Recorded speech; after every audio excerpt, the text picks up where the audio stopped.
Here is some of the footage from this dash camera so you can see what it is like. Now, a nice thing about this dash cam is it does have 3 cameras. You've got your main front camera, you've got a rear camera, and then on the back here you have your inside camera. This works with night vision as well. That's especially useful if you're a professional driver, if you need to get what's going on inside the car. This is a really easy dash cam to set up. One thing I really like about it is the cable for the rear camera is USB-C to USB-C. A lot of other dash cams have a unique cable, so if it ever breaks, then it's going to be hard to replace. If it's just USB-C to USB-C, it's a lot easier to replace. This was sent to me so I could make this video. Let me kind of walk you through the setup process and show you everything that you get with this. This is the model D018. You get some tools to help clean and mount the dash camera. The power supply does have a USB-A port, so you can use this to power another device. The GPS unit is on the mount,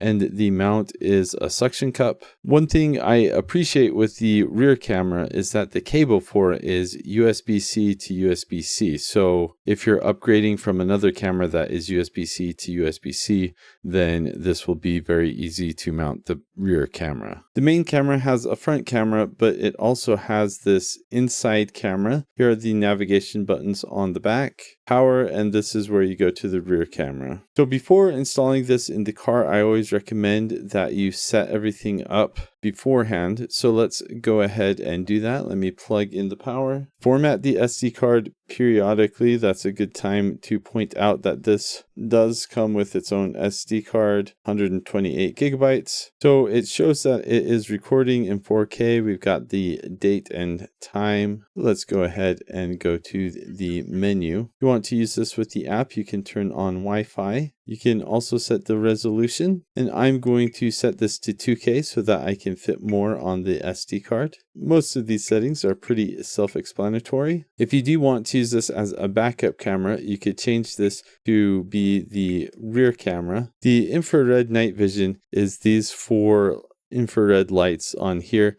You can have that be automatic, which is what I prefer. Not sure why collision detection is off by default, but I'm going to put it in the middle. This way, if you get in an accident or hit a bump, it's going to save it to a special folder that does not get overwritten. This also has a time-lapse mode, so by default it is off, but you do have different settings that you can change. This is especially useful if you are using this for parking, so you can get everything that's going on and you can have it do it 24/7. You can also set the frames per second for the time-lapse video. Now I will turn on the Wi-Fi so you can see what the app is like. Once you are in the app, it shows a live feed of the video. So there you go. You can see me talking. You can also record the video here or take a picture. What most people are going to want to do though is use this to navigate to different files. So say for example, I wanted to download this to my phone.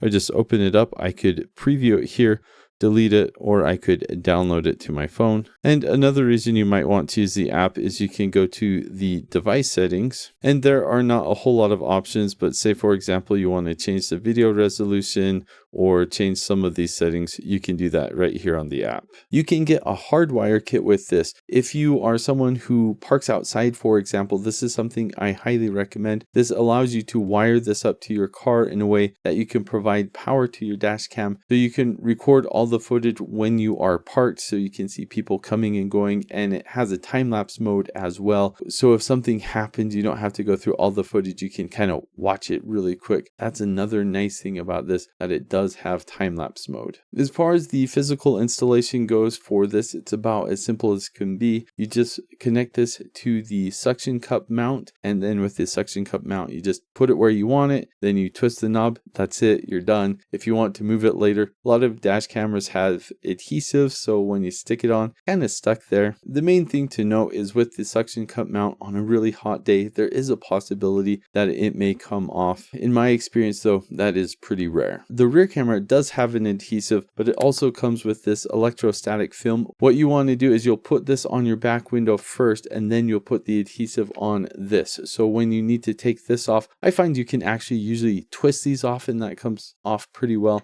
but you can also take the electrostatic film off, and this will come off with it if you ever need to remove this for any reason. The menu navigation for this is pretty simple. It's nice that it comes with an app, so it's easy to download things to your phone. I personally prefer to just take the SD card out and put everything on my computer, and here is some of the footage you can see from me doing just that. Hopefully this will give you a good idea of what this is going to look like from the different cameras and at different times of the day, in different environments, in the shadows, in full sunlight. If you don't already have a dash camera, I highly recommend you get one. It is one of the best things you can do for insurance purposes. If you get in an accident and you are not at fault, now you have the evidence that you can prove it. I hope this video helped. Thanks for watching.